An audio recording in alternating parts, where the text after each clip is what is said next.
Sistema político mexicano, llamado así, que en realidad es el sistema político priista, de control absoluto de todo el ámbito político, un ejecutivo que controlaba los tres poderes, y que luego se reflejaba el esquema en los gobiernos de los estados, controlando a los municipios, a los diputados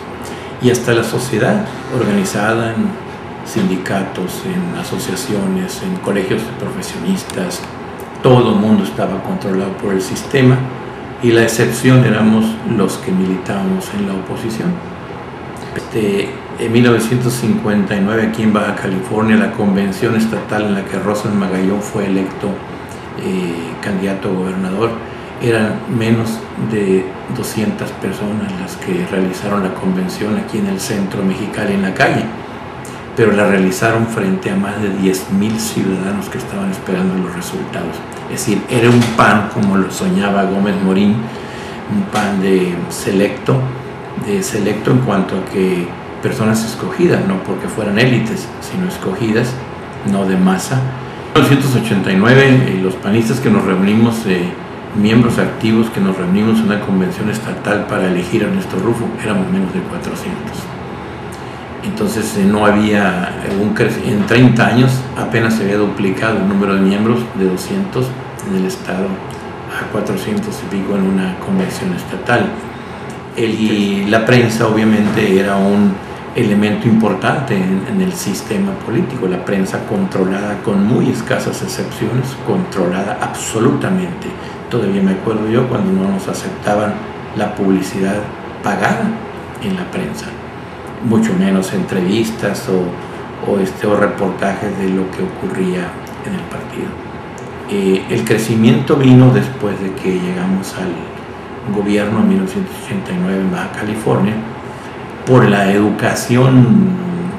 política, entre comillas, que el sistema había dado. Mucha gente llegó porque perdía el miedo a participar en el PAN, pero los más llegaron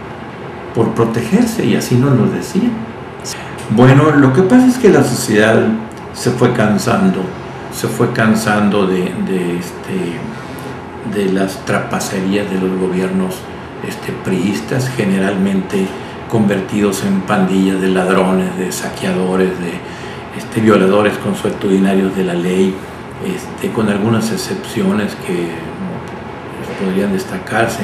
pero generalmente hombres buenos, hombres honrados, hombres prestigiados, hombres honorables, pues, hombres y mujeres honorables, llegaban a un puesto público y el sistema los cambiaba totalmente y los convertía en verdaderos sátrapas, ladrones, o por lo menos tolerantes de que el sistema, porque así funcionaba, a base de que cada quien manoteara lo que podía. Norberto Corella ganó aquí, Norberto Corella Gil Samaniego ganó aquí de calle las elecciones municipales y todo el mundo sabe que así fue, derrotando de una manera indubitable al sistema, con todas las actas en la mano, con los resultados, y no pudieron, por ser tan grande la diferencia, cambiar los resultados como lo hacían a base de falsificaciones, cambio, adulteraciones de actas, robo de paquetes y todo eso, que sí lo hicieron, pero no fue suficiente para cambiar los resultados. Entonces optaron por la anulación de las elecciones. Pero no fui el único, muchos otros ganamos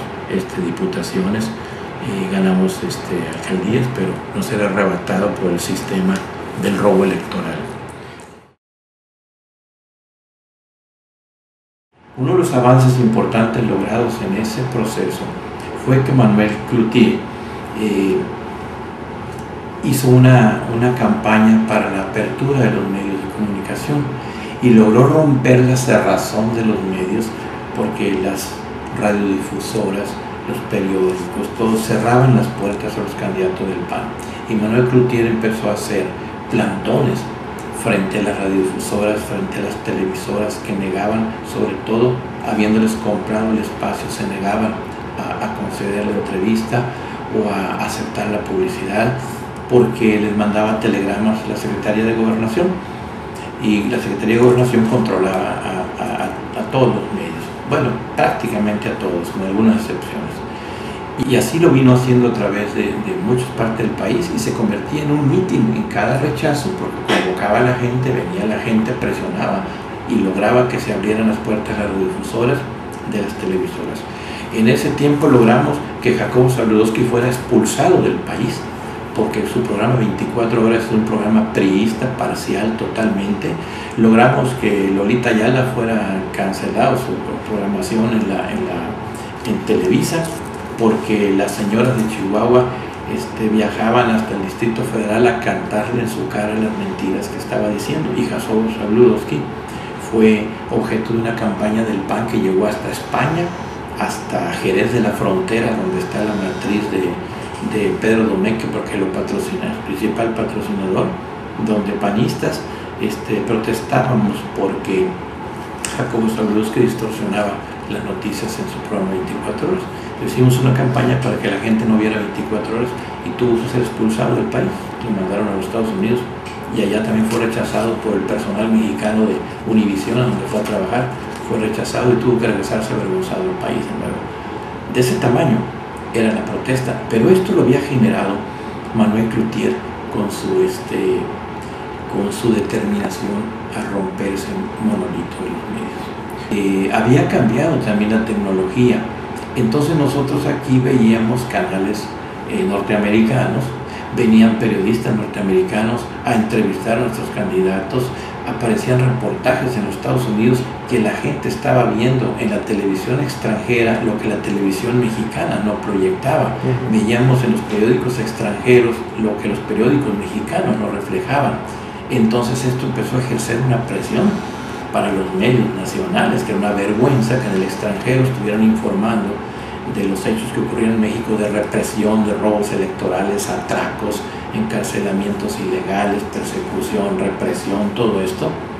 que lo veían los extranjeros y no lo podíamos ver los mexicanos. Entonces, ahora tengo que hablar a favor de los medios, forzados o porque no les quedó de otra o por lo que fuera, no me toca ya juzgarlos, los medios se vieron obligados a cambiar. Y este cambio de los medios ayudó a preparar el cambio político del 89. Había ya antecedentes de gobiernos panistas en gran número de estados, pero ninguno en la gubernatura. Y lo más alto que teníamos eran las presidencias municipales, pero llegamos con el padrón anterior aquí en Baja California, nada más que fue a base de cuidar bien las casillas, de vigilar bien lo electoral, lo jurídico, toda la elección, aunque los mapaches estaban listos para arrebatarnos el triunfo. El único mérito que puede atribuirse a Salinas fue que no soltó los perros, era todo, pero los perros estaban listos para ir sobre sus presas como lo habían hecho siempre. A mí me tocó ver aquí las jaurías de mapaches, aquí en Baja California, en Ensenada, me tocó verlos porque yo los conocía, yo había estado en muchas partes del país en representaciones electorales y sabíamos muy bien quiénes eran los ingenieros electorales del PRI, sabíamos muy bien quiénes eran los especialistas en falsificar actas, en robar paquetes, en armar acciones violentas, y los conocíamos muy bien. Nacionalmente eran conocidos los que se contrataban para esto con muy altos honorarios para robar elecciones. Pero